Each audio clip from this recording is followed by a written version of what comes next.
So there is spread everywhere throughout this room something that we call the electron field.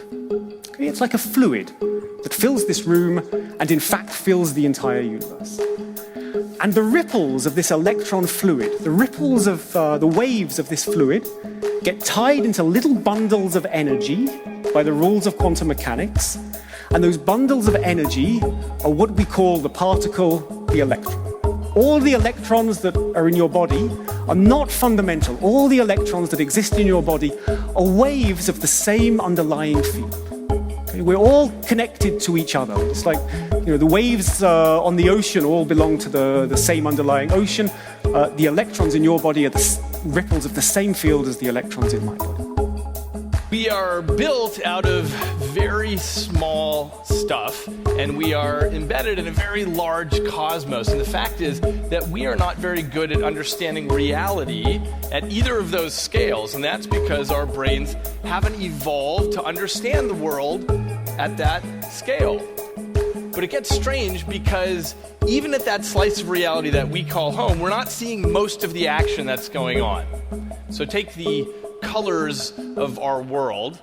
This is light waves, electromagnetic radiation that bounces off objects, and it hits specialized receptors in the back of our eyes. But we're not seeing all the waves out there. In fact, what we see is less than a 10 trillionth of what's out there.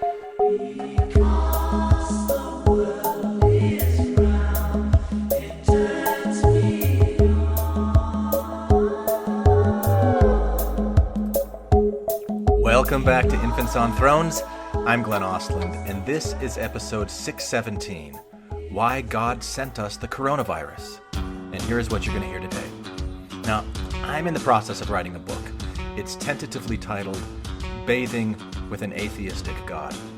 And I wrote another chapter today, and I'm going to share it with you here, along with a panel discussion that I published last year when I shared an earlier version of another chapter of this book, which at the time I was calling Conversations with Quad. You'll hear about it on the episode. So, the coronavirus has really made a huge impact on the world. I mean, it's stupid to even say that, right? I mean, obviously it has. And I don't know about you, but I have been legitimately scared about the future. I've been worried for my kids, been worried about the economy, worry, fear. So I took that worry and fear to that inner voice inside of me, to my imagination, and this is what came out. Now, it's a far cry from Carl the Casual Satanist, but I'm not Brother Jake, and this is not 2015. Here's what I've got for you today, and if any of you are interested in hearing more along these lines, please come and support the podcast on Patreon, where you can get more content like this. I published 2 episodes similar to this earlier last week. Anyway, now I give you a chapter from my book in progress, Bathing with an Atheistic God. Enjoy.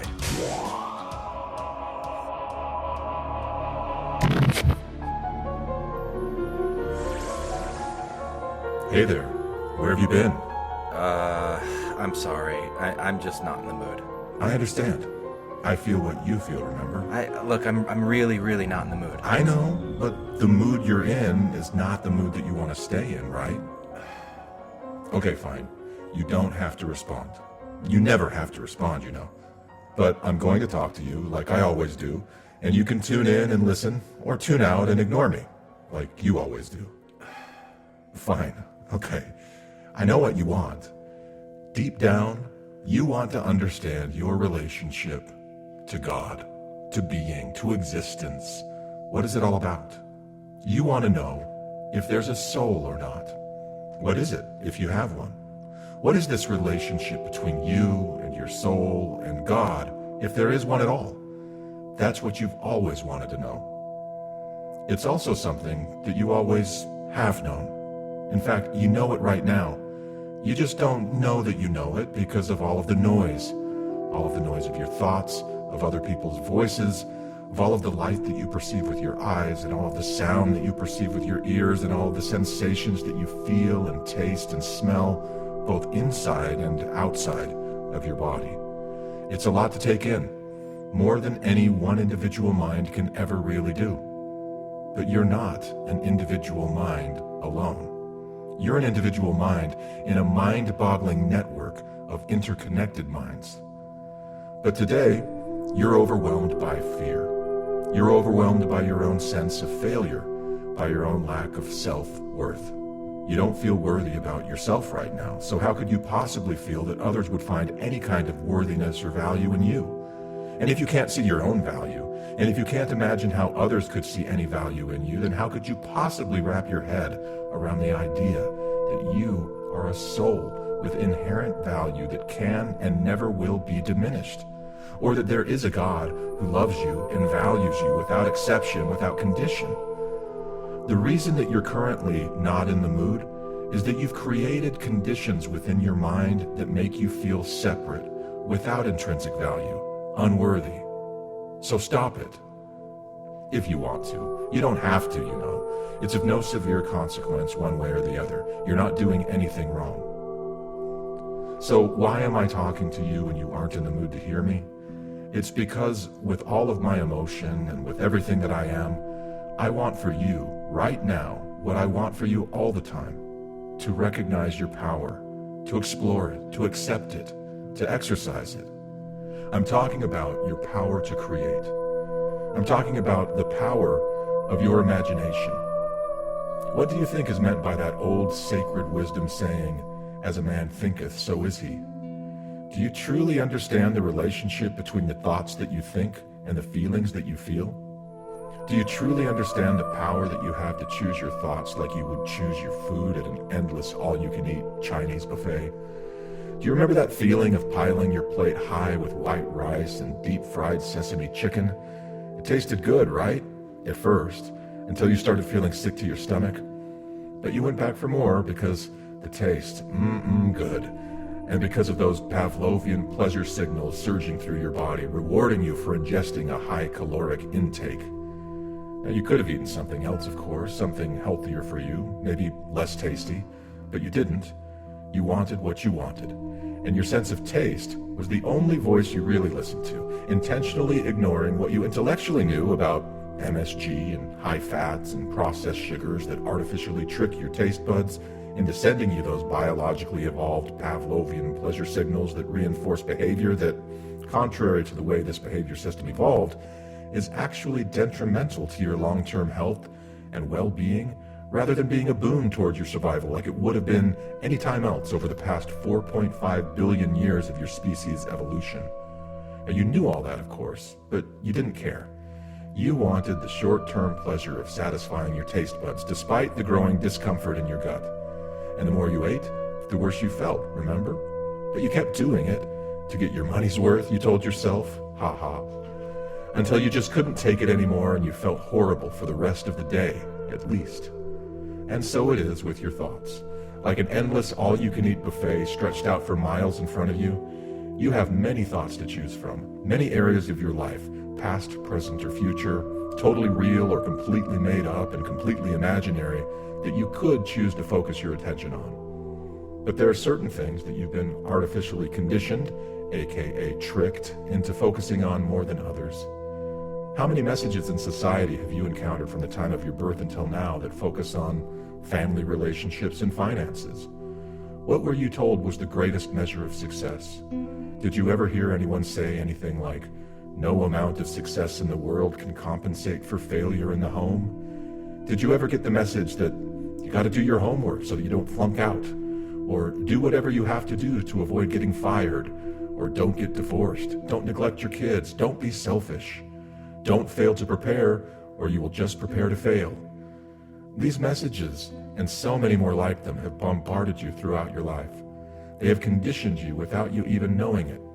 Whenever you did something to keep your job or to strengthen a family relationship, you received an encouraging Pavlovian reward, a pat on the back, a smile, extra credit, a bonus, a hug, a dharmic fish biscuit, encouragement to keep going and to avoid failure at all costs. And when you did things that put family relationships or your finances at risk, punishment, frowns, withdrawal, spankings, disapproval. So when things happen in life that you were hoping to avoid, when divorce happens or when you lose a job or 2 divorces or losing 2 jobs, Your attention continues to focus on those areas that you've been conditioned to believe are the most important areas to focus on, those areas where you have, over the course of your life, received the greatest rewards. So you obsess over all the things that you can possibly imagine that you did to make that failure happen. Or you focus on all the imaginary what-if scenarios that you could have done to prevent them.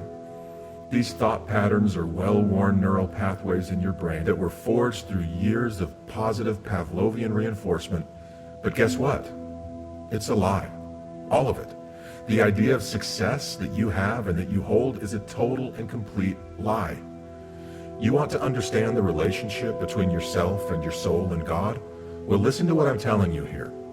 Forget any idea of a heavenly Father that you were raised with. That idea and those characteristics are not God any more than a budding leaf on a warm spring day is the tree or the planet or the universe that it is supported by or is budding from. The best way for you to understand the nature of God is to imagine God as everything, or as the energy that always is, was, and will be everything. Do you remember that night late last year when you asked to see the face of God? You said, "Father, please reveal yourself to me." Do you remember the message that immediately came to you?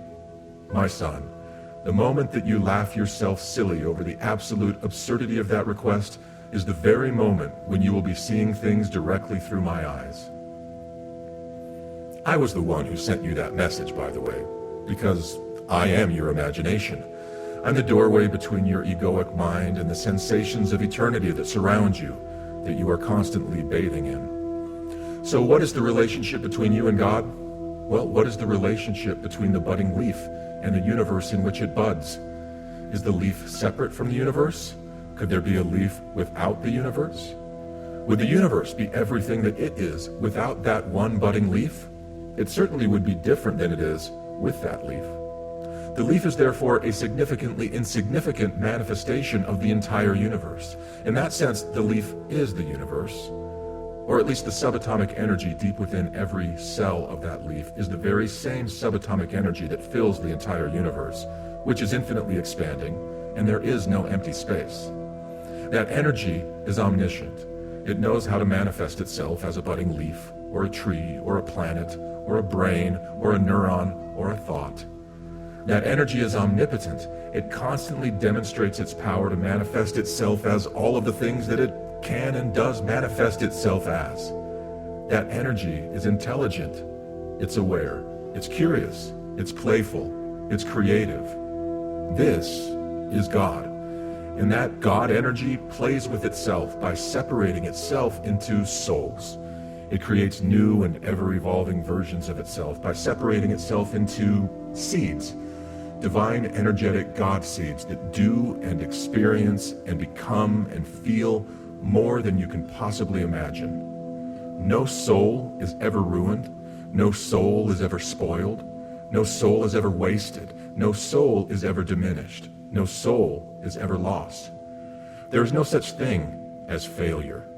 Every experience is a success, even the ones that feel like a failure. You do not have a soul, you are a soul. You are one of many infinite things that your soul is doing right now. Nothing that you do has any possible negative impact on your soul. Nothing that you do has any possible negative impact on the universe or on God. Nothing that you do has any possible negative impact on anything. Keep in mind, if you can, that this soul separation from the source of all being is not a real separation. It is only the impression of separation that comes as a result of turning off, so to speak, certain perspective-creating mechanisms and turning on a few narrow but highly sensitive modes of perception. Your eyes and ears and nose, for example. Your five senses are the way that you primarily perceive the world. They provide the standard by which you determine if something is real or fake, true or false. They become the stuff by which you form an ego, the idea of who you are as a separate individual self. Your ego is not an enemy to God. Your ego is not flawed in any way. It is only limited in what it's able to perceive and therefore understand. It is only an error when it imagines that what it perceives is real and that what it cannot perceive is not real. It is only an error when it makes judgments based on incomplete information. And it is always incomplete in what it is perceiving. And your ego was conditioned to believe that some things are real while other things are only imaginary. Only imaginary. But imagination is the greatest mechanism for perception that you possess. Imagination is truly the way you create your reality. Now don't confuse this with magical thinking. Be smart and listen to my words. When you use your imagination to conjure up the thought of a dill pickle, you don't magically manifest a dill pickle out of thin air, but you may notice your mouth begin to salivate in anticipation of tasting a dill pickle. What's real there? Did you imagine something real? Or did you imagine something fake? Did your taste buds respond to something that actually exists in reality? Or was it responding to something that does not exist in reality? Don't ever make the mistake of thinking that a thought is not real just because it is only a thought. Nothing is more powerful. And this brings us right back to your thoughts, to the power of your own imagination. Because even though your so-called failures do not make you an actual failure any more than the thought of a pickle creates an actual pickle from thin air, if you think that you're a failure, then you will feel like a failure, and that becomes your reality. And what caused that feeling? Go back to the thought buffet. Try a different way of thinking this time. Pay attention to how it makes you feel. What is the relationship between how you think and how you feel? What is the relationship between God and your soul and yourself? These are things that you already know. Come and find me when you're ready to talk again, and take it easy on yourself, because whether you can see it or feel it or hear it or not, you are loved, and all is well, always. You cannot mess anything up. You are exactly what God and your soul and your own thoughts have created you to be, and that is unique and beautiful and flawless and worthy. All is well, all is well. I am the true light that lighteth every man that cometh into the world. Intelligence, or the light of truth, was not created or made, neither indeed can be. All truth is independent in that sphere in which God has placed it, to act for itself, as all intelligence also. Otherwise, there is no existence. Truth is knowledge of things as they are, and as they were, and as they are to come. I give unto you these sayings, that you may understand and know how to worship. Behold, here is the agency of man, and here is the condemnation of man. This is Infants on Thrones, the philosophies of men mingled with humor. We are the core.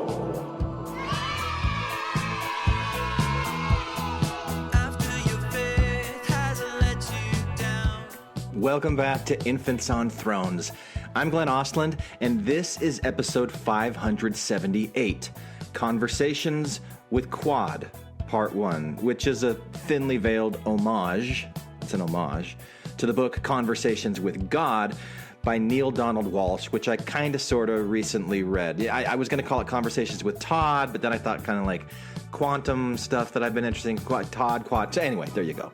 So you're first going to hear this first little thing that I wrote, and then you're going to hear Tom and I smack it around, which was a whole heck of a lot of fun, by the way. So that's your episode today. Thank you very much, Lady Reader of D&C Section 93, for that lovely intro, and of course, Martin John Henry's hauntingly gorgeous cover of the Beatles song Because, which I've gotten so much mileage out of over the past several years. And if you like what you hear and you want to hear more of it, please support us on Patreon or send us a donation via PayPal through our website. And then I won't have to keep sounding like this guy. Souvenirs, novelties, party tricks. Alrighty then. Now, here's what I wrote.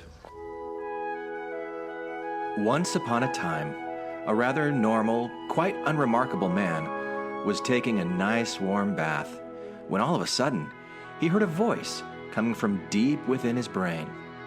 The dialogue below is what followed. Hello? Can anybody hear me? Hello? No? I can hear you. Well, it's about time. I've been waiting here forever. Who are you? I am me. All right, but who is that? You wouldn't understand. Try me. Okay. I am the Ichiban Kaminari Centrificum Dualeptis concurrently focused towards Octa Quadra Trihedrianta multiplied by a factor of infinite expansion. Yeah, I don't understand most of those words. Oh, that's because I just made most of them up. Words are symbols that represent things in the known world. What symbols should I use to represent things that are unknown to you? Well, you could just tell me what's unknown, and then it would become known. You're right, and that's exactly what I do. That's exactly why I'm here. All right, and where exactly is that? Inside of you, and outside of you. All around you, really. Have you ever looked at a kaleidoscope? Yeah. Well, that's sort of what I'm doing. And you're one of the little pieces that's moving around and changing your shape and design all the time. Only, I'm not looking in through a single eye hole. I'm looking in at every possible angle all at once. And your kaleidoscope thing is the size of the entire universe, which is constantly expanding, by the way.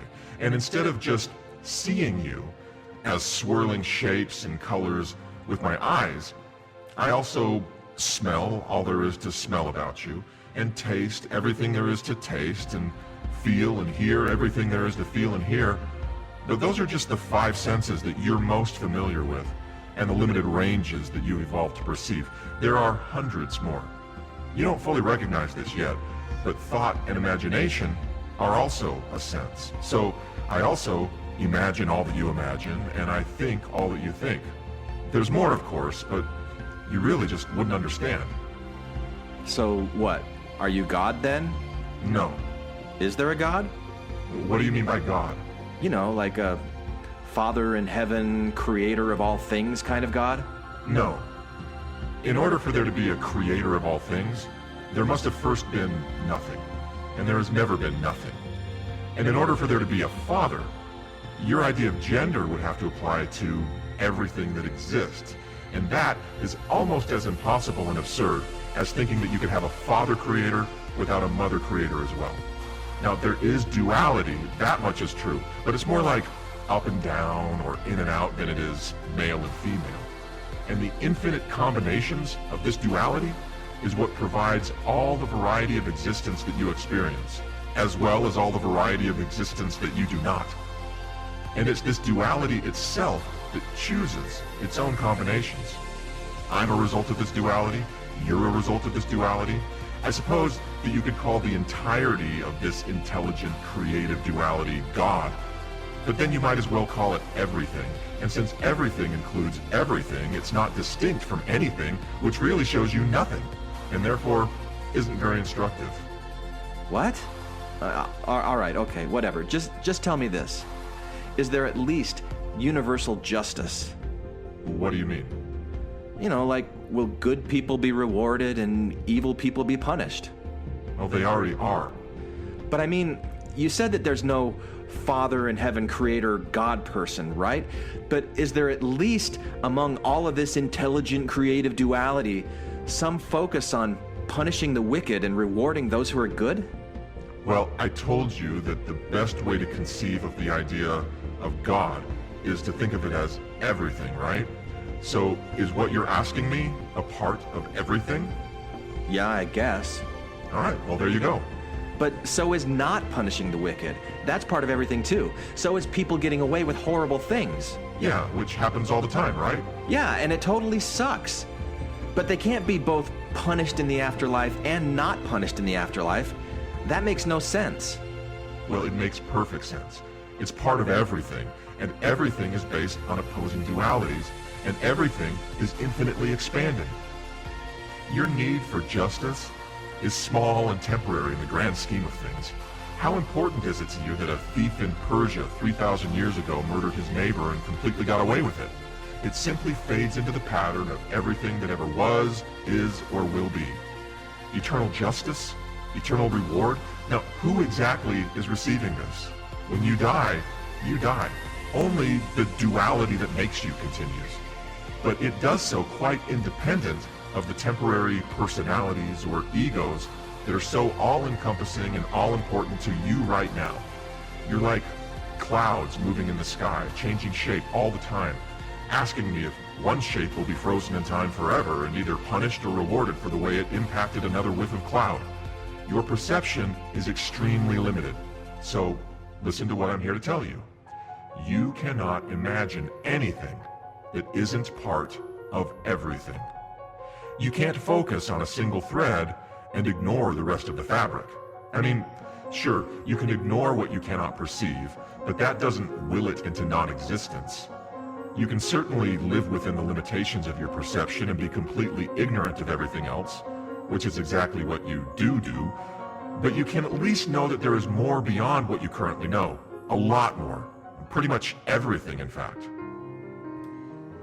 Okay, so you say it's like this single thread to a big fabric kind of thing, and there's stuff that we know and stuff that we don't know. So how close are we? What percentage of reality do we actually have right? What do you mean by percentage? I mean, how much do we know compared to how much we don't know? There is no possible number for that. No number? There's no number? Why not? Because existence is infinite. Everything, at its fundamental nature, is comprised of basically a binary code. This is the duality that I spoke of. You're aware of up quarks and down quarks, right? Positive charges and negative charges of fundamental subatomic energy that creates the atoms, which creates the molecules, which creates the cells, and pretty much everything that you're aware of. So, for example, let's just play around here. Let's just say that 2 up quarks and 1 down quark combined with 5 up quarks and 7 down quarks gives you a certain result that's the same every time. Are you with me? Now, this is just a simple example. You can use that same basic formula in any number of combinations to describe the dualistic composition of everything. Sort of like a recipe for existence? Sure, if that helps, but the thing is, let's say that there are an infinite number of quarks, that they just keep expanding. So then there are also an infinite number of combinations, an infinite number of possibilities. Every possibility that you can imagine, actually, and much, much more that you cannot. So, I'm sorry, I can't give you a percentage of how much you know that is correct. And believe it or not, the same can be said for me. I don't even know. Just imagine the smallest number you can imagine, and then divide that in half, and then divide that number in half, and keep dividing your results in half over and over and over and over again forever. Now, you would never reach the number 0, but any number that you come up with would still be way too big. But your answer is somewhere between that number and 0. Whoa, okay, wow, my head is spinning. Like a kaleidoscope, yes, I know. And it smells and tastes delicious. Cool. It was more my real side. So how you been, Tom Perry? I've been good. How about you, man? It's all right, you know. It's okay. Hanging in there. Not struggling? No, I'm struggling, but I'm hanging in there. There's hard times and, you know, there's good times, and it's been a lot of up and downs recently. So I'm sorry you got to go through all that nonsense. I'm sorry. yeah, it strengthens the character, Tom. Does it? Please, I hope. There's got to be something good that comes out of this. There's got to be some good. Well, yeah, right? Got to be something on the other side of the shit rainbow. All right. So, what are you going to tell me what the catalyst was? What sparked this crazy? Yeah. Do you want to do that before we read it or after it? Your Batman baseball shirt.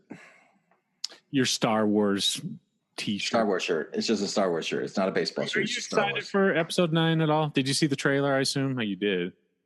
I saw the trailer. I've made peace with the last one. You know, like the first time I saw it, I hated it. The second time I saw it, I loved it. The third time I saw it, I hated it again. And then I recently watched it again. I'm like, okay, I'm all right. I'm okay. There's balance in the force for me on that. Last Jedi one.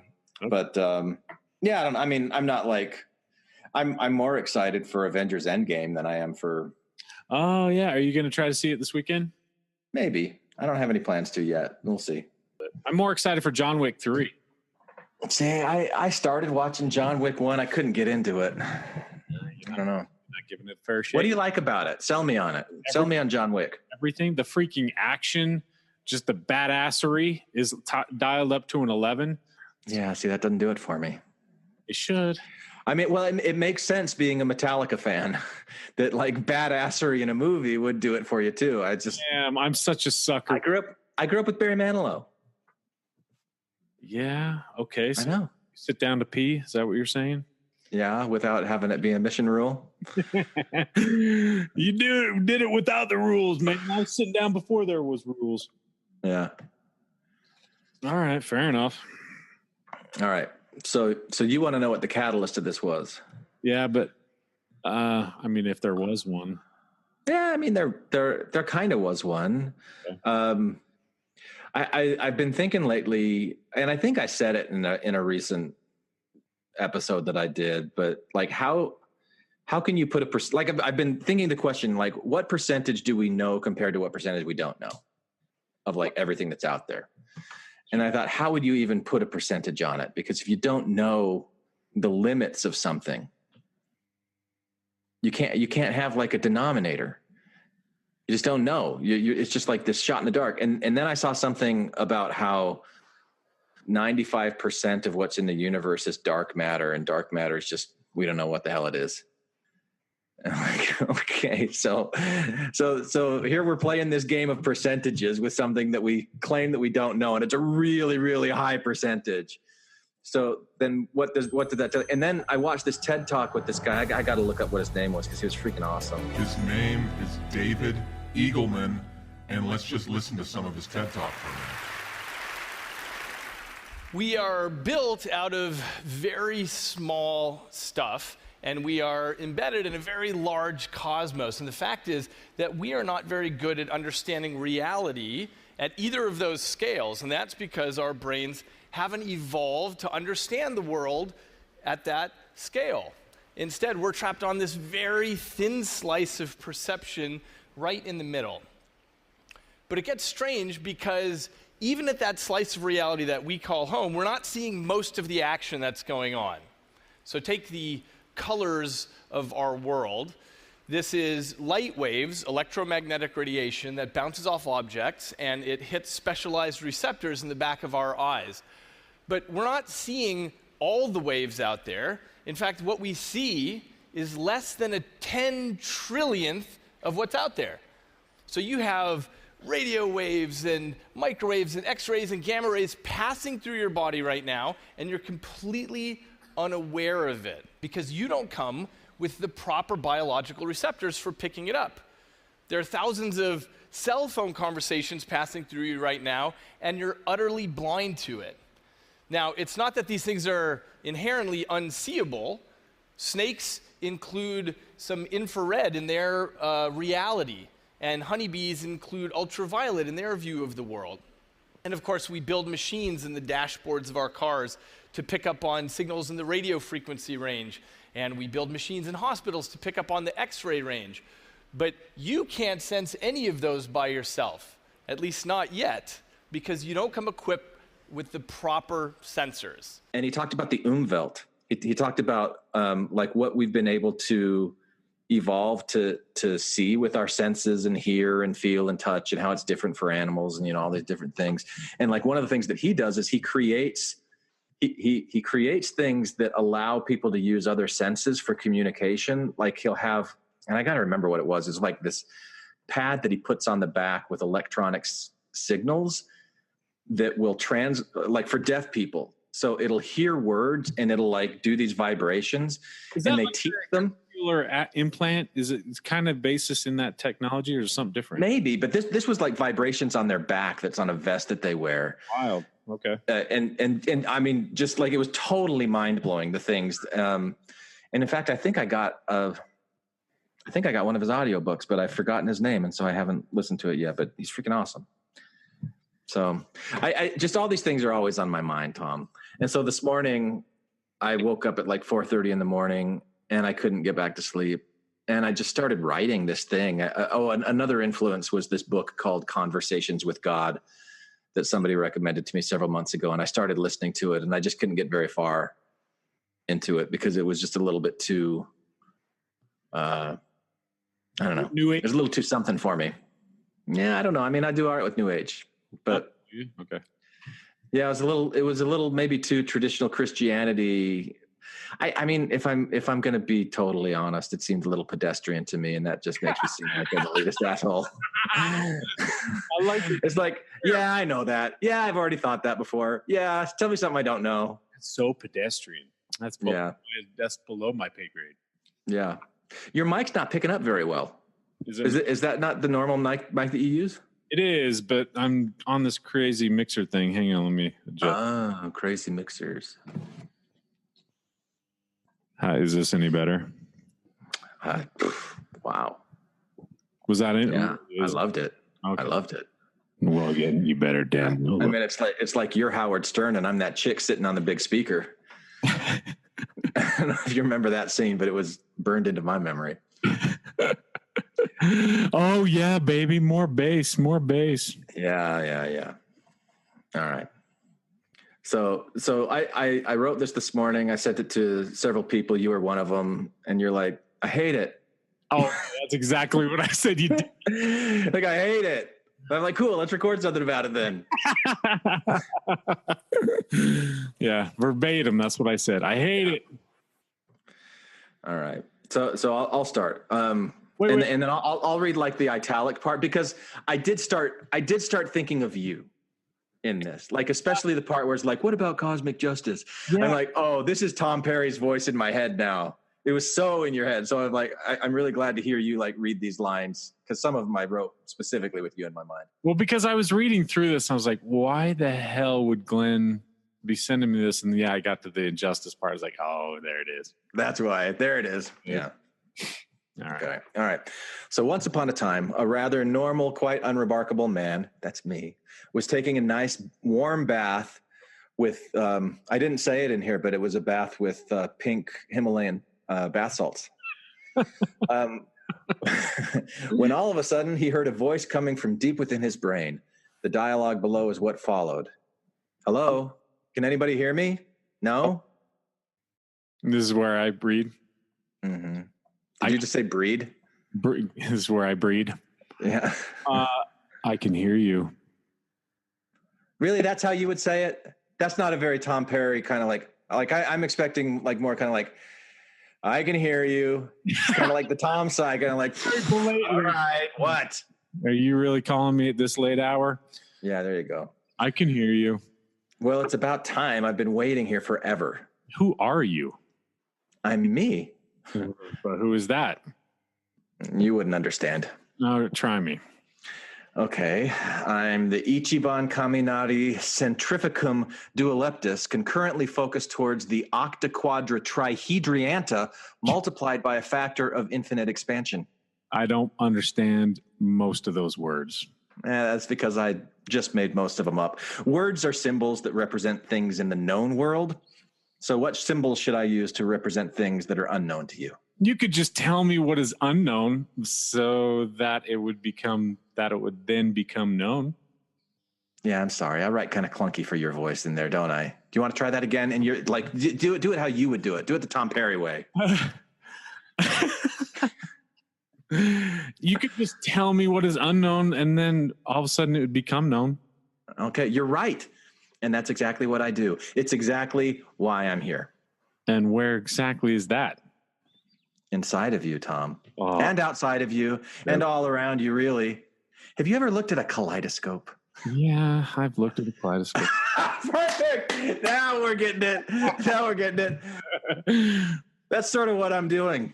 You're one of the little pieces that's moving around and changing your shape and design all the time. Only I'm not looking through a single eye hole. I'm looking in at every possible angle all at once. And your kaleidoscope is the size of the entire universe. which is constantly expanding, by the way. And instead of just seeing you as swirling shapes and colors with my eyes, I also smell all there is to smell about you, and taste everything there is to taste about you, and feel and hear everything there is to feel and hear. But those are just the 5 senses that you're most familiar with, and the limited ranges that you've evolved to perceive. That's the Umwelt, Tom. There are hundreds more. You don't fully recognize this yet, but thought and imagination is also a sense.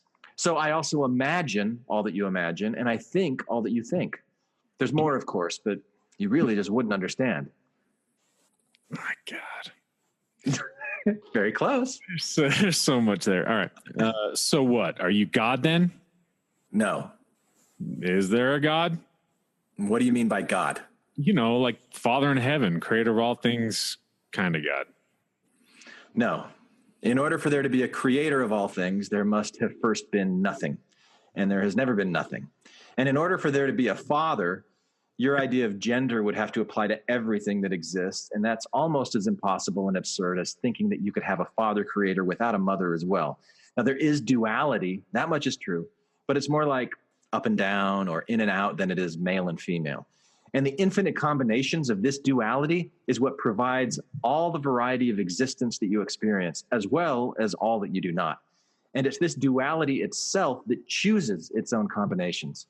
I'm a result of this duality. You're a result of this duality. I suppose that you could call the entirety of this intelligent, creative duality God, but then you might as well call it everything. And since everything includes everything, it's not distinct from anything, which really shows you nothing, and therefore isn't very instructive. Yeah, not very instructive. What? Okay, whatever. How? Just tell me this. Is there at least universal justice? What do you mean? Like, will good people be rewarded and evil people be punished? Well, they already are. But I mean, you said there is no Father in heaven, creator, God person, right? But is there at least among all this intelligent, creative duality some focus on punishing the wicked and rewarding those who do good? I told you that the best way to conceive of the idea of God is to think of it as everything. So is what you're asking a part of everything? I guess. Well, then there you go. But so is not punishing the wicked, that is part of everything too? So is people getting away with horrible things? Right, which happens all the time. Yeah, and that totally sucks. Where's my Tom Perry passion? Where's the passion, Tom? You really did channel me here. This is pretty crazy.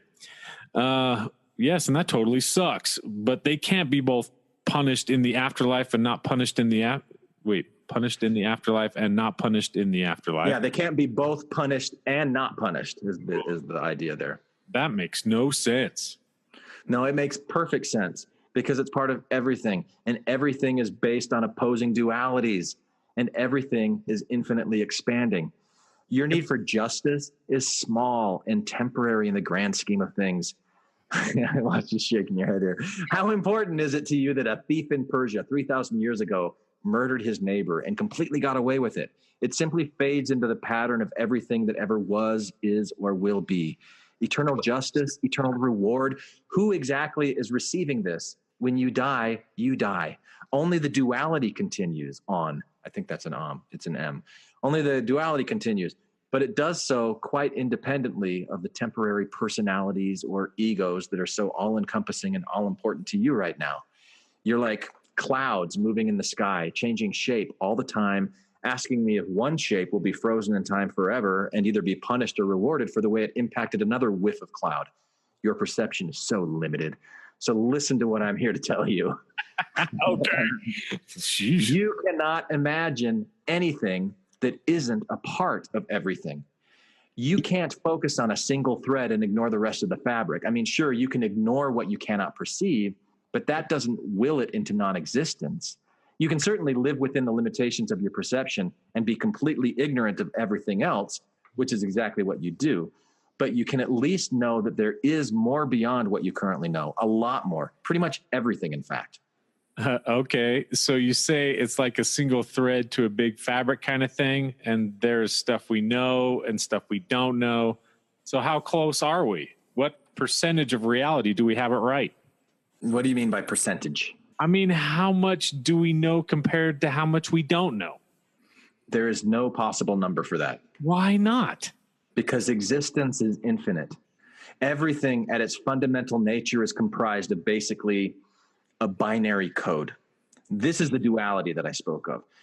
You're aware of quarks, right? Up quarks and down quarks, positive charges and negative charges of fundamental energy that creates atoms, which creates molecules, which creates cells, and pretty much everything that you're aware of. So, for example, 2 up quarks and 1 down quark combined with 5 up quarks and 7 down quarks gives you a certain result that's the same every time. Are you with me? This is just a simple example. You can use the same basic formula in any number of combinations to describe the dualistic composition of everything. Like a recipe for existence? Sure, if that helps. But the thing is, let's say that there are an infinite number of quarks. They just keep expanding. So there are also an infinite number of combinations, an infinite number of possibilities. Every possibility that you can imagine, actually, and much, much more that you cannot. So I'm sorry, I can't give you a percentage of how much you know that's anywhere near correct. And believe it or not, the same can be said for me. I don't know.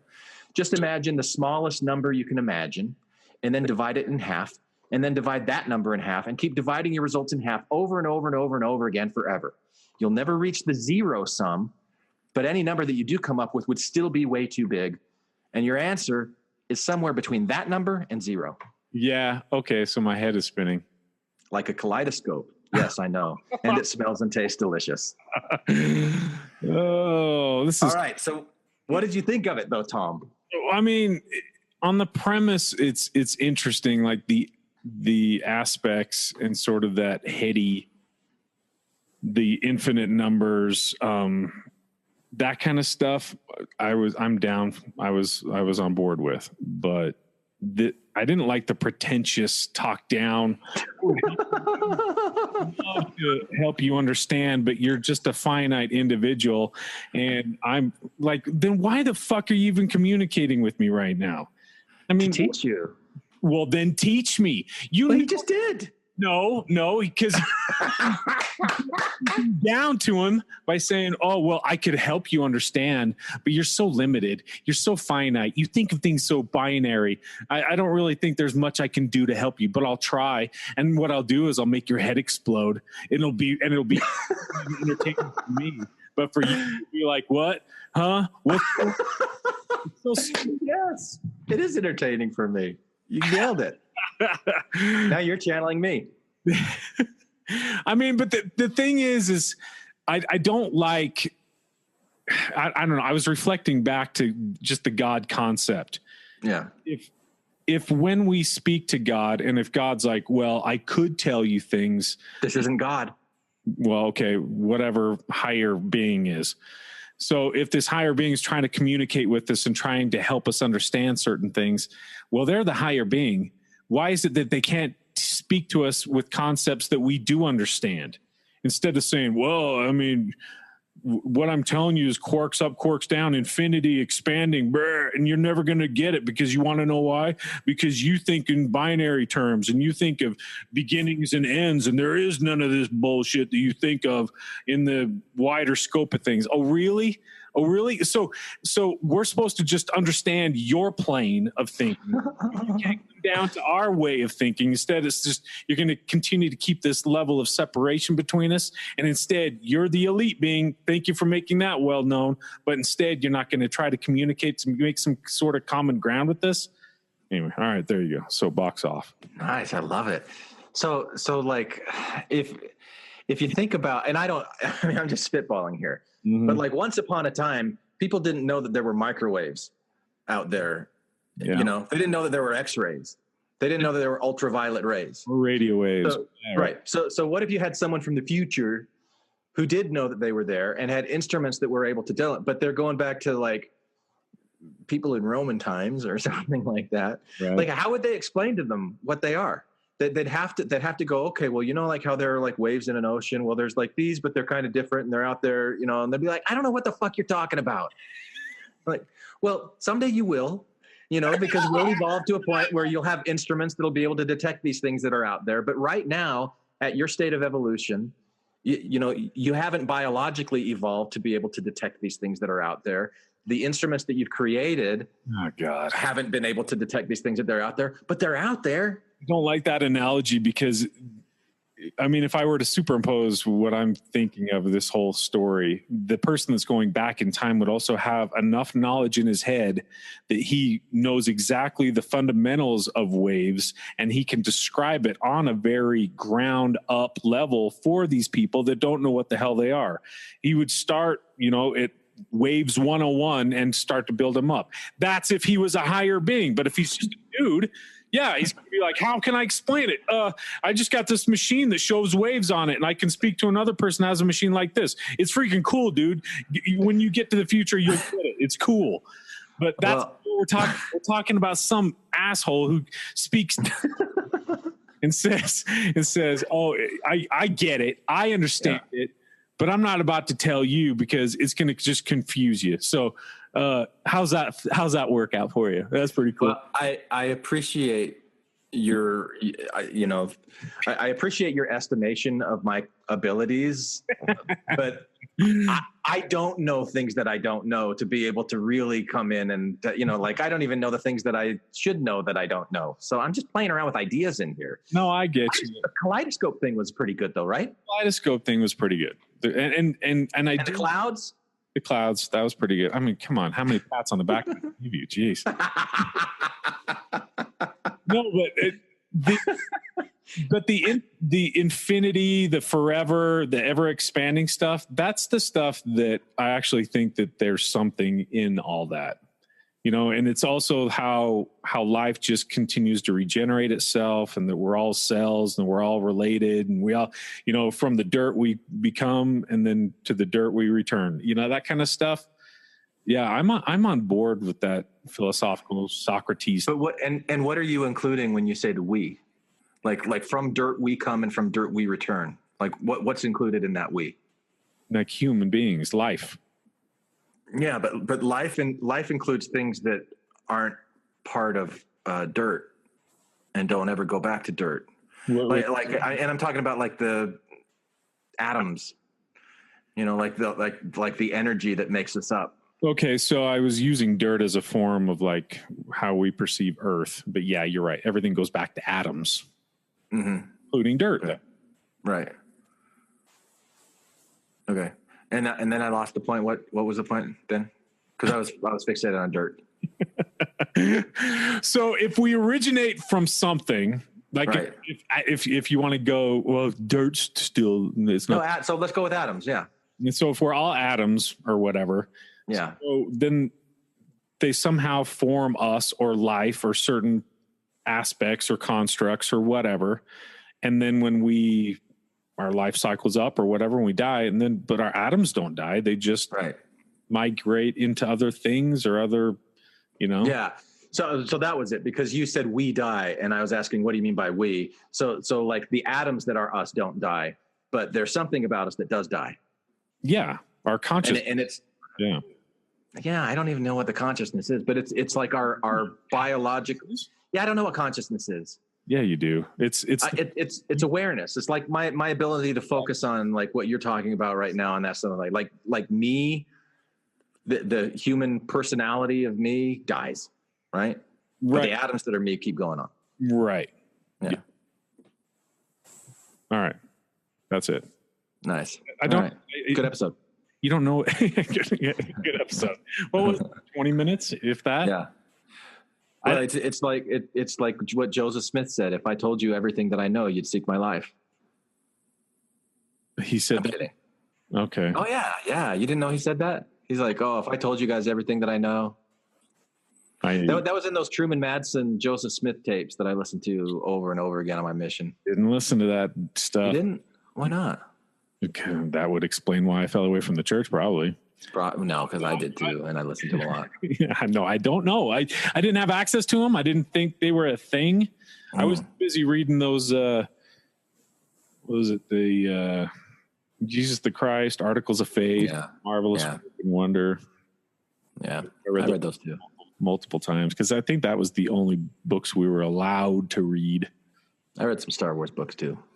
Yeah, the Timothy Zahn like post Return of the Jedi stuff that had like Grand Admiral Thrawn in them. Those are pretty cool books. The books that got thrown out of the canon. Yeah. I think they did. Yeah, I think they did.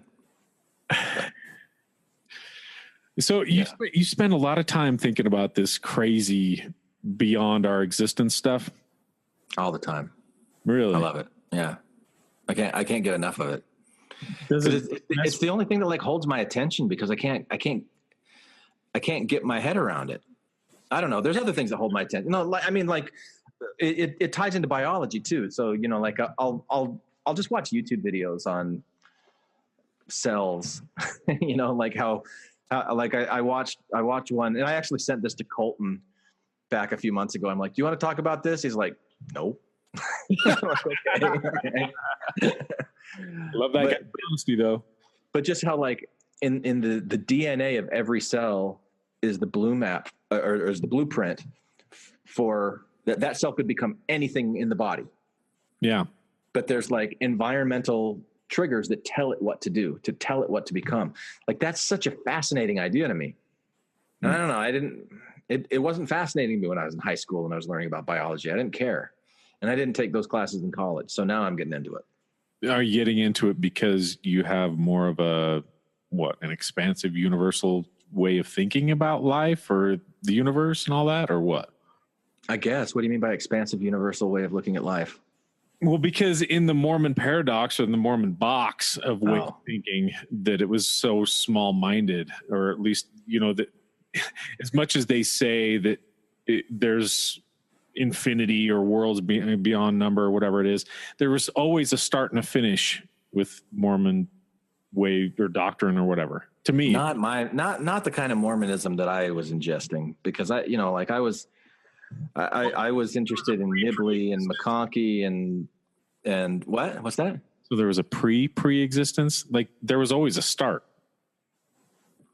No, because like spirits came from intelligence, and intelligence formed spirits, and spirits formed bodies, and then bodies become gods, and like it was always a question of what is intelligence and where does that come from, and, you know, that was always, and plus the idea of God having a father and that father having a father, and you know the turtles all the way down thing. That's a part of Mormon doctrine. So that's King Follett, man. King Follett, man. And I think it's in the DNC too. I just don't remember anymore. But yeah, who knows? But it was things that I thought about. So I had a pretty expansive view of the universe as a Mormon, and maybe that's even why I'm interested in it now, because it's like Mormonism formed these different interests in my brain, and then when I turned away from Mormonism, it was like a stream that I dammed the water, and so all these riverbeds are dry. And I'm like, oh, but I can find a source of water from these other places and fill these riverbeds in a different way. You don't feel like you're trying to search for certain answers, maybe? Because that's what it seems like to me. Because when I go down these paths, I'm always looking for either clues or pointers to send me in directions where, you know, puzzle pieces start to click in my brain. Like, oh, that makes sense. Now I sort of get the grasp of this.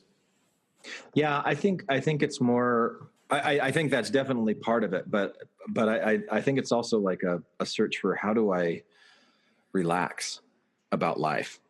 Wait, so going out into the mysteries of the unknown gives you what, peace? Yeah. Yeah, it makes a lot of things seem so much smaller. You know, it makes the things that I usually get bent out of shape about just seem kind of insignificant in comparison. I mean, that you kind of see that in what I wrote about the concerns about justice.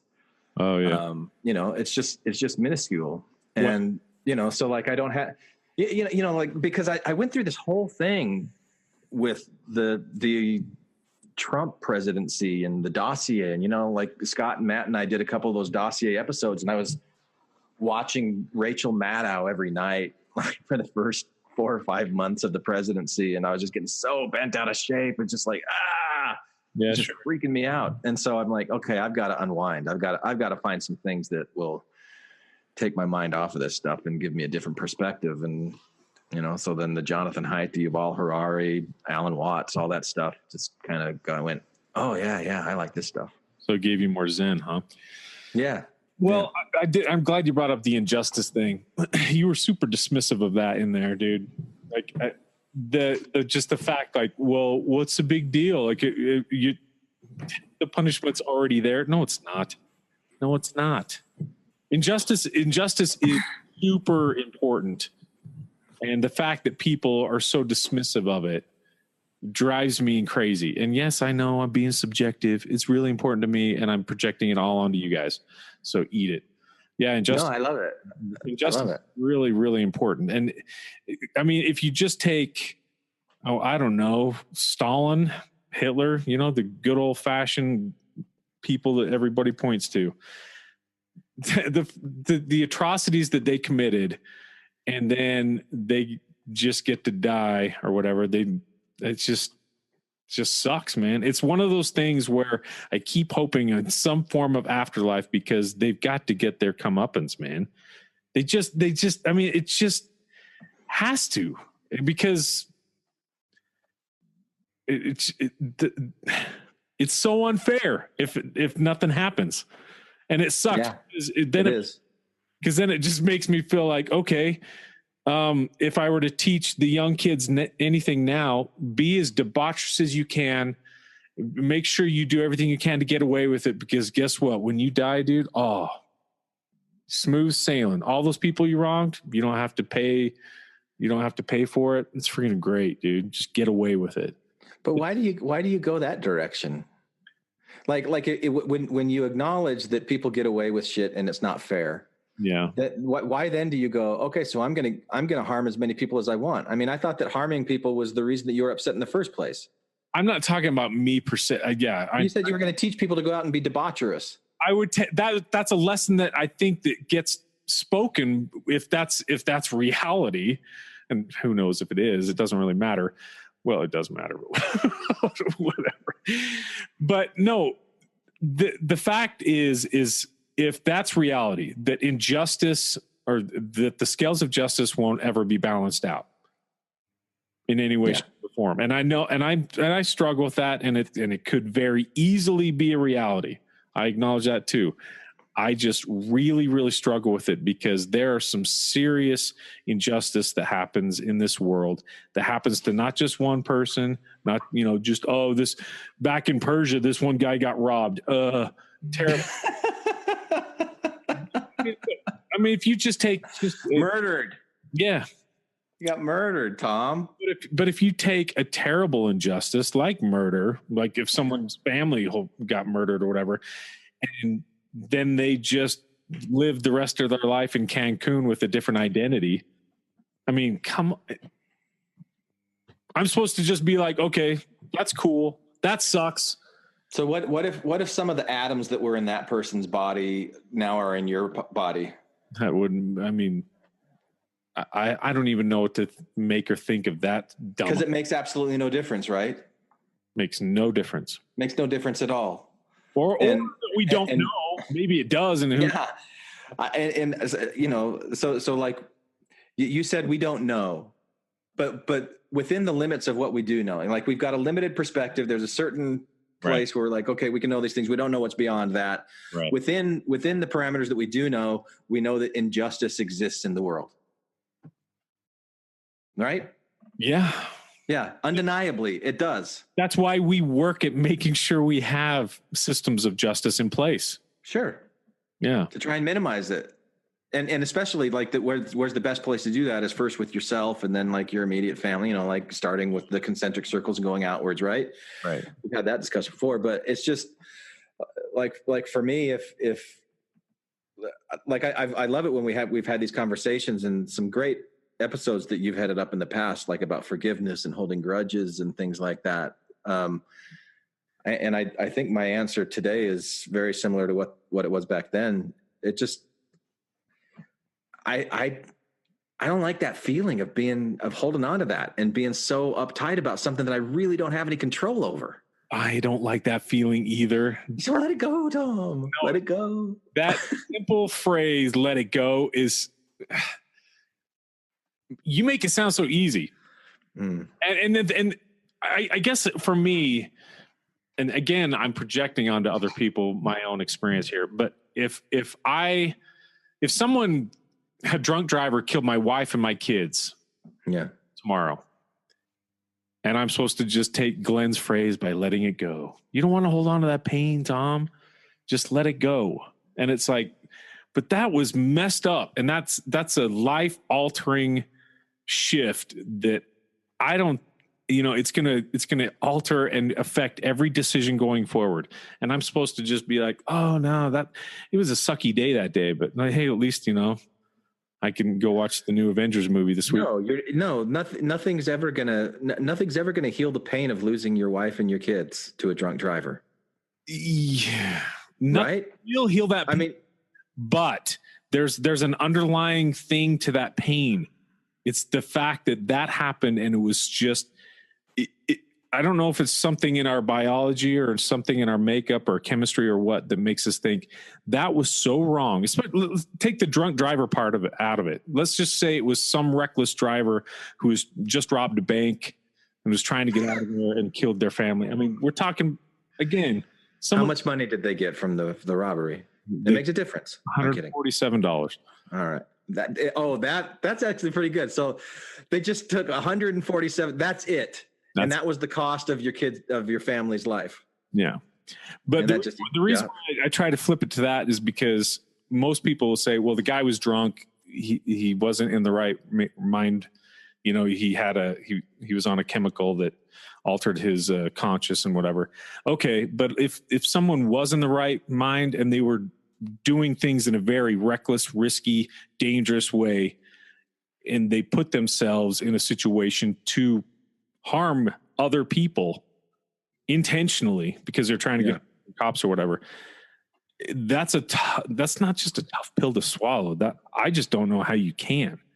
I really how you can what? How you can accept the fact that this person consciously or intentionally or whatever you want to say did something that permanently altered your life moving forward. And permanently altered those that you love dearly moving forward. And you're supposed to just go zen on it. And you're supposed to just let it go. To me, part of the healing process, no doubt, would be realizing that person has to suffer serious consequences for that. And I would sleep better at night knowing, well, hell, at least that person's off the streets, or he's in a situation now, whether it's prison or mental institution, or even if it was a capital punishment sort of deal. At least that person's no longer out there potentially causing harm to anyone else. I'm not disagreeing with any of this. Well, I don't think what you're saying is like antithetical to letting it go. Yeah, I think it. Is it not? Because to me, everything that you were saying was so dismissive of any form of needing justice to be satisfied.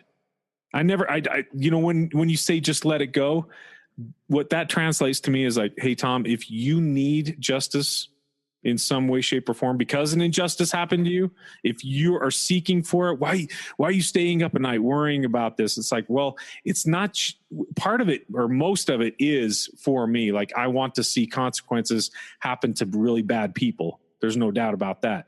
But I also want to see that consequence eliminated or minimized from happening to other people as well.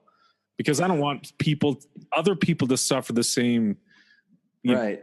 But the reason that I don't want you staying up worrying about it at night is because that's not healthy for you. It's not. But that doesn't mean that there can't be justice. I mean, it's just like, how do you figure? Can you want justice? Can you want justice and still be at peace? Where you're not staying up and worrying about it at night. Is that a possibility? That's a great question. I'm not totally sure, and because I haven't been in those scenarios, I'm only using stories and even movie depictions in my mind about this sort of thing. And a lot of them are telling me that, no, you can't. It just depends. It depends on how badly you need the scales of justice to be balanced back out. You know, if it was one particular individual, I mean, think of any revenge flick, right? Have you seen Taken and Peppermint and all these movies? No. Uh-uh. Well, we were just talking about John Wick, right? Yeah, I don't like John Wick. I know you don't. I couldn't get into it, and I like Keanu Reeves, but I couldn't get into John Wick. I tried. It's a dirty shame, man. Yeah. Is there any revenge movie or storyline you like? No, in fact, the Count of Monte Cristo is kind of like the ultimate revenge story to me because I read the book and I saw the movie and I just hated them both. Why? I just absolutely hated him because I thought this guy's ruined his whole life trying to get revenge. So he wanted the scales of justice to be equal. Yeah, and all he did was spread misery to everyone. There was no healing. There was no justice that came. There's no healing. You sure? Yeah, the Count of Monte Cristo. Yeah. Yeah, he destroyed a lot of people's lives. He destroyed a lot of people's lives, but guess what? His life was ruined. His life was ruined, and a lot of other people's lives was ruined. So the scale somewhere was still kind of like this, out of balance. So if you just ruined one other person's life, would is that what you want to do? You're just like, okay, this person ruined my. It's like the tit for tat thing, and then we've got justice. We just got to ruin other. I don't know. The tit for tat thing actually, I think there's something to that. It's sort of the eye for an eye sort of deal. That's what justice is. If someone severely wrongs you, you want a punishment. You want consequences on that person for doing that. I mean, am I wrong? I don't know. I don't. But you don't? Cool. So if someone I don't. wrongs you, steals your car, and you're like, oh man, he probably needed it. I don't know. If somebody stole my car, I've got insurance that, I don't know. I wouldn't be like going to a voodoo doctor and go, okay, get this guy, whoever this guy is, wherever he is, I wouldn't put his name in a box and curse it at the altar of the temple like the Mormons did with the okay. So you don't. Okay, so you people won't. that persecuted Joseph Smith. You wouldn't do something supernatural, okay? But would you go Well, not even supernatural, but I mean, okay, maybe that doesn't. Go ahead. File a police report and then follow up to make sure that they're following the leads to find the guy that did it? If I did that, I would be motivated because I want my car back, not because I want this person who did it to be like harmed or punished. Like you can just go to court for it? I mean, I would if there's like some criminal, I'd want them off the street so they're not spreading crime. But it's not like I feel like there's this score that needs to be settled because he wronged me, and how dare he?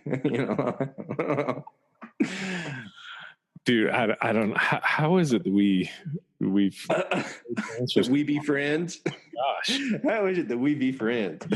You didn't like John Wick. You don't like Taken. Unbelievable. I haven't seen Taken, so I don't know if I like it or not. 3 of them. So I know, but I do like the line from Deadpool. At some point, you think maybe he's just a bad father, or maybe it's just bad parenting. That was funny. Yeah, funny. I like Deadpool. Yeah, I like Deadpool. Hey, there's a revenge story. Yeah, I guess it kind of is, huh? Yeah. Well, I mean, that whole part where have you seen the second one? Yeah. So when his wife gets killed, right, and he goes completely ape, killing everybody. Right, and he can't get into her in heaven because his heart's not in the right place. Oh my gosh. Okay, that's not the part that I'm talking about. And I know. That's such a stupid part anyways. But I don't know. It was pretty cool when he got into that bubble. You would want into that bubble. Well, of course, that's not the point. But why would she be in the bubble to begin with? It's like that she shouldn't have been killed. But the point is, you couldn't find yourself in a position to even empathize with him where he's like, I've got to kill every person that was responsible for this. You couldn't understand that. That's not what empathy is. Empathy is be able to feel his sorrow, not to say I'm going to do with it the same thing that he's going to do with it. Well, but I would be able to feel that pain and feel that sorrow and empathize with it. But what about vengeance? Is that not a feeling that you can empathize with? I can empathize with vengeance. There have been a lot of times in my life where I felt the urge to get revenge, but it's not. It doesn't. I don't know. It's not. It hasn't been fulfilling to me the times that I've done it. It just makes me more angry. I don't want to be angry. When you've had those feelings of vengeance and then seen the scales come back into balance. I've had times where I've done the stupidest things out of just trying to get revenge and even the scale. Uh-huh. I've done stupid things that just end up making things worse. I mean, I'm not saying I'm over it, Tom. Like there's times I still do it. I still do like stupid, petty things out of revenge. You do? Okay. Yeah. I don't want to. I feel like shit about it after I do it. Each and every time though? Each and every time I recognize it. I'm sure there's times where I do it and I'm not even aware that I've done it. There's something weird, this whole journey that I've taken with this forgiveness grudges thing when I first started it, because I was really trying to understand people that hold grudges to like the maximum level. I will take this grudge to the grave sort of thing. Yeah. And I got to a point where I started to actually see the side where I started to not just understand it, but I actually sort of found myself applauding it on some level, where I thought that there might be something beneficial for doing it. And it's very similar to the stories, if you want to take ex-Mormons, for example. If tragic things happen, if just horrible things are said when a person leaves the church, and then there's communication, relationships that are permanently, well, I mean, you can't say permanently until it's permanent, but for all intents and purposes, those relationships are completely severed. They don't speak to each other anymore. And it's like, for my own mental well-being, I can no longer talk to my dad who said this horrible thing to me, or said, you're no longer part of the family, whatever it is. I almost think that there's something commendable about that. I used to think that it was just like what I hear you saying, is that it's not good for anyone. No. Stop. I'm talking about me. I'm talking about how I feel with it. Don't then project that out that I'm putting judgments on people who are different. That's not coming from me. Okay. But even just you have to acknowledge that there's people like you out there. Sure. Okay. All right. There you go. But I'm not saying that my way is the only way, that my way is the best way. I'm not saying that either. No, but you just said that you thought that I was saying that mine was how other people should be, or maybe I misinterpreted it. I thought that's what you're saying. Okay, yeah, maybe I did say that. I'm sorry. That's that's the sense I get that you're telling.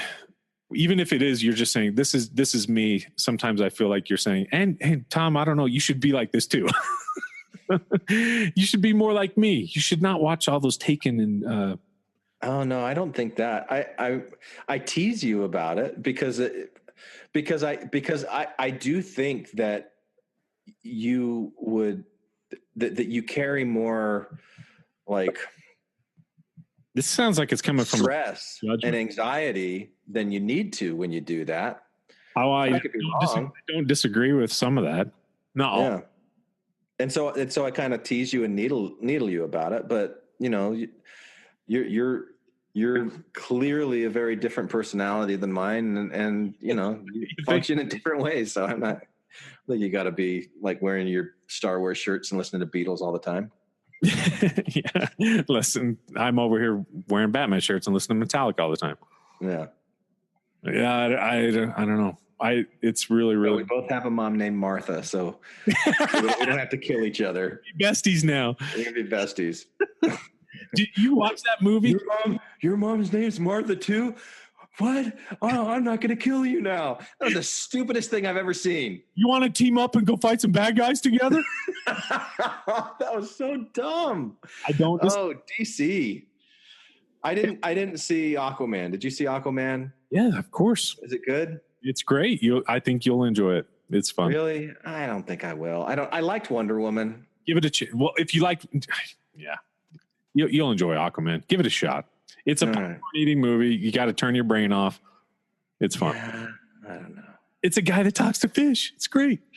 There's a big underwater battle that even I was laughing my ass off. I cannot believe they did this in a movie. It's freaking hilarious. They had people riding seahorses. It's so good. I cannot believe they pulled it off. But it was so fun. It's super fun. I don't know. I'll wait till it's free somewhere. I could probably plunk $4.99 down and rent it on iTunes. Yeah, Redbox it. Yeah, for $1. Oh, I don't. What's Red? Oh, that's where you actually have to use like a DVD player, right? Yeah, I don't think I have one of those anymore. Okay, fine. No, I've got like a PlayStation. I could put it in if I wanted to, I guess. Yeah, I've gone fully digital, Tom. You've gone, and everyone else should too. The way I live my life is how everyone should live it. Yeah. All right. So, any final thoughts, Tom? Because I'm hungry. Oh, okay. Talking about justice makes you hungry, huh? Talking about justice makes me hungry. No, I think I'm good. If you're all right. Yeah. I used to think that when I would battle ideas like this with you, it would piss you off and you would hold a grudge against me. Really? Yeah. You thought I was pissed off at you and I was holding grudges against you, huh? Sometimes on certain disagreements. Yeah, but the thing is that's not isolated. Just that'd be like lots of other people that I disagreed with. Because I think that's you projecting yourself onto other people, Tom. Of course it is. It goes back to that whole there's certain things where people would I mean, I don't want to piss you off and have you hold a grudge against me, but I think that's you. I think it is me too. But no, it goes back to that whole thing. What thing? That you tie certain things up into your identity, and then you take things personal that you shouldn't be. This is my new Rorschach theory of everything. Which is, you know what a Rorschach test is? Of course. Yeah, it's those ink blots. Yeah, most of them like bats. Yeah. Yeah, right. Yeah. Well, I looked it up. Apparently, there's only 10 official Rorschach ink blots that are used by psychiatrists or psychologists. I always mix them up. Okay. But it's the way that people interpret them. It's not like there is one true form of a Rorschach. It's all about how people interpret things. I just think that's like everything. Like every interaction that we have with people, the reaction that we have to this outside form, this outside thing, is much more informative of who we are and our personalities, and the things that we focus on, the things that we ignore, than it is about like the actual form itself. Yeah. And yeah, so you can have people riding on seahorses, and some people go, "Oh, that makes me feel awesome inside." That's more about them. Or some people go, "Oh, that's stupid." That's more about them than the seahorse itself. Although seahorses are pretty stupid. What? No, they're cool. They're pretty stupid. That's kind of a stupid idea. Like, are they holding tridents?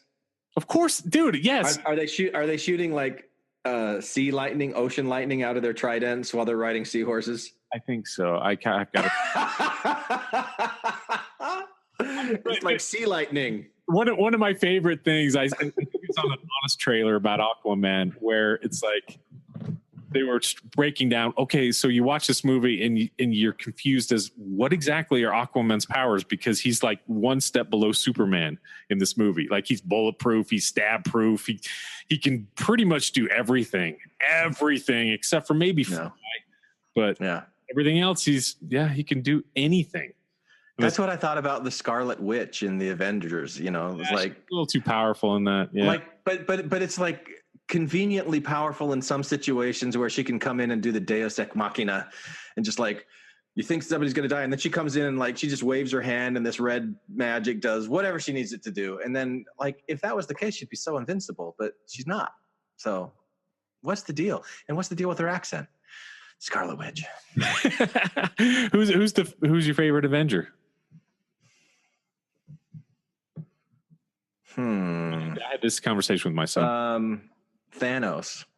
I so love Thanos, man. I freaking love Thanos. I'm so team Thanos. You're team Thanos. Yeah, because I loved the way I've always really loved a really formidable, smart, impossible to defeat bad guy. I always thought those are like those make the best kind of stories. Sure. And so I loved that about him. But I loved the way that he just made sense. He's like, I'm doing, sure, I'm destroying half of the population, but look at the other half. They're thriving, right? Like they're going to die anyway. Everybody's going to die anyway. And like his whole theory is that there's a finite. See, like what I wrote was that there's an infinite universe. He was operating from the premise of there being finite resources, and life just gets out of control. And so he's the guy that goes in and he chops up the weeds. And we do that all the time anyway. Like if we've got a garden, we don't want it to be overgrown with weeds. You know, from the weeds perspective, they think, "Oh, you're killing me. We got to fight back against it." But the rest of the flowers are like really, really happy. So I liked the way that Thanos was a really complicated, sympathetic bad guy that you're kind of like, I think I agree with him. I get what you're saying, but what I don't like about Thanos, well, there's lots to not like about him. But the fact, I mean, so he's essentially invincible too. He's super powerful. He's stronger than the Hulk all of a sudden. Give me a break. Especially when he's got these Infinity Stones. It's like the whole power of the universe in his hand. He didn't have all the stones when he threw the Hulk around like a bitch. He had one or two of them. But I mean, he put the Hulk. Who is the Hulk? I mean, what's the Hulk? The Hulk is like strongest man in the universe or whatever. No. Yeah, he is. I don't think so. He was just like, he was exposed to radiation and he got like super big and muscly and green. Did you see what he did in the first Avengers? He was like the badass of the badasses. Yeah, I don't know. But Thanos comes in like, oh, I got one or two Infinity Stones. Let me treat the Hulk like a bitch. That didn't make any sense to me. So it makes sense that the strongest person in the universe wouldn't come from this planet. And he's also purple. Yeah. Yeah, of course. Big universe. Why? Yeah. You think we've got all the best ones right here? We better damn well have all. Better damn. Yeah. We don't need any. They're all Mormon. We don't need any purple guys that are stronger than the Hulk here. Yeah, Thanos. I thought, is he purple or is he blue? I thought he was purple. Okay, I would have gone with blue, but you would have gone with blue. I think so. So what's the color of the girl in Guardians of the Galaxy that Star-Lord falls for? Gamora? Yeah, what's her color? She's green. Oh, okay. So 1 out of 2 is not bad. It's not easy being green. I'm sorry. That was really... Yeah, it was. Yeah. All right, go get some food. All right. Good to talk to you, Tom. Yeah, it was good. I enjoyed it. We should do this more. We should. Talk to you later, man. I go out at night and paint the stars. I go out at night and leave my head on the bed. I go out at night and race my heart. I go out at night and leave my head on the bed. Hi, this is Hillary. Matthew, Ryan, Carol, Keith, Ashley, and I like to play bingo online while listening to Infants on Thrones. You can comment on this episode on the website, infantsonthrones.com. If you really like what you hear, give the Quorum a 5-star rating and write a short review on iTunes. I did. Anyone for the closing prayer?